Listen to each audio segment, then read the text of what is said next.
Evening, guys. So, with the robot, what we've done effectively, we just simply widen the stops, and then going forward, the sizes will be 50% smaller. So we've widened the stops and take profit by double, which is quite a big deal. However, because we're going to reduce the size, it's going to be the same. So it's just going to give the trade a little bit more room to breathe. And like how Nick was been saying when he's been doing videos for us, he's basically just suggesting that the tight stops are like weak hands, and the bank want to shake weak hands. Especially this week, we've got Powell and we've got the CPI. We've got a Powell speech and then a Powell testimony, then the CPI. So it's a big week for the dollar. So having tight stops, we could get shaken out perhaps too easily. And so if we widen the stops, it's going to help us a lot.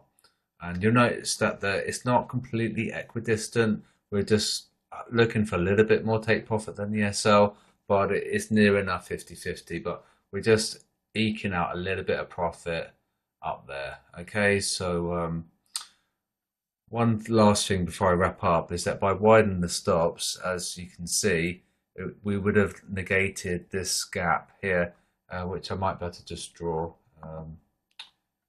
You can probably spot it, but in case you can't, there's this naughty thing here which got us out, which is really frustrating.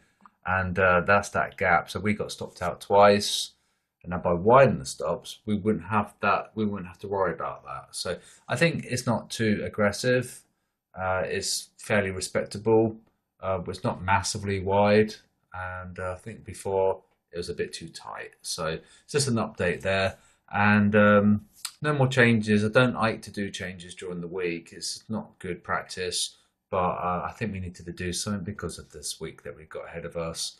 And last week we just about became positive in the week. It was like a 0.8% gain, which isn't really very good. We need more than that on a weekly basis. We didn't even get 1% on our return, so we need to be getting better than that on a weekly basis. So just a quick video there, and when the market stops becoming so crazy and the risk calc flips back to where it should be, then we can start doing videos again. This is just bonkers. It's hanging around there for ages, and then they keep shorting it, which is very frustrating.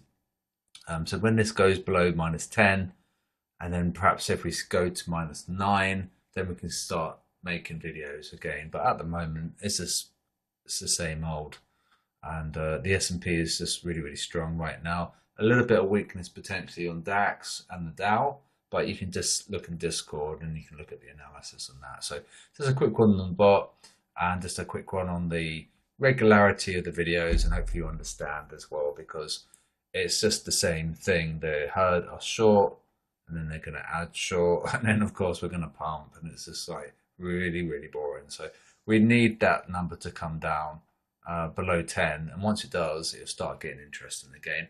And it might just be that this is going toward the November elections, and then we're going to have some kind of seismic event at that point. So we'll have to wait and see.